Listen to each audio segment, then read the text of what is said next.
Hey y'all, Bud Redenauer here for New Haven Church, and I'm hoping I can give you all a couple of things to remember when God allows suffering in your life. Number one, do not base God's love for you upon your current circumstances. As my man, the Pennsylvanian author and pastor Steve Estes said, God will permit what he hates to accomplish that which he loves. So understand that God doesn't take pleasure in anyone's suffering. When Paul writes in 2 Corinthians 6 verse 10, as sorrowful yet always rejoicing, we know that the same sovereign power to end our current suffering yet doesn't is also the same sovereign power to sustain us and even more rejoice in it. And when we base God's love for us upon our circumstances, our current situation, then we are not living by faith, but we're walking by sight. And number two, remember that God hurts right alongside you. Look, I believe that it's comforting to know that we're not just pieces on a game board,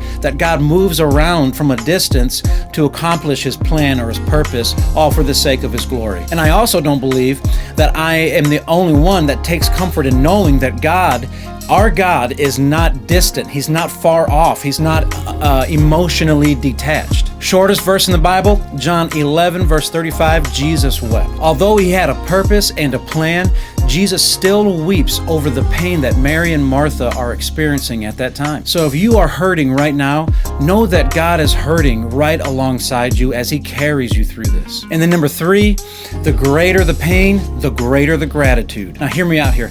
See, our Heavenly Father knows what's good for us, and what is good for us is to worship Him and acknowledge Him and be thankful and grateful, to have a softened, humbled, and grateful heart. So we look at John 11 again, and Lazarus has died. Mary and Martha are heartbroken. But then in chapter 12, Mary is washing Jesus' feet with her tears, accompanied with a heart that has been made whole because she is in awe of the power that Jesus has to raise someone from the dead. See, if Lazarus had only gotten sick and Jesus had healed his cough, then he would have been thanked, I'm sure. But when we experience a mighty miracle from God, we are moved to deep, life-changing worship. So the more dire the outlook only sets the environment for God to work a mighty miracle. And the mightier the miracle, the purer the praise, the greater the gratitude. And remember that the level in which God is glorified is often revealed in the level of power He has displayed. So listen, if Jesus never permits us to suffer,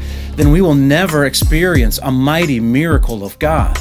And I hope this helps. I hope this encourages you. And if you have any questions, you want to holler at me or New Haven, then you can get a hold of us at newhavenbc.com or check us out on Facebook at facebook.com/newhavenbc.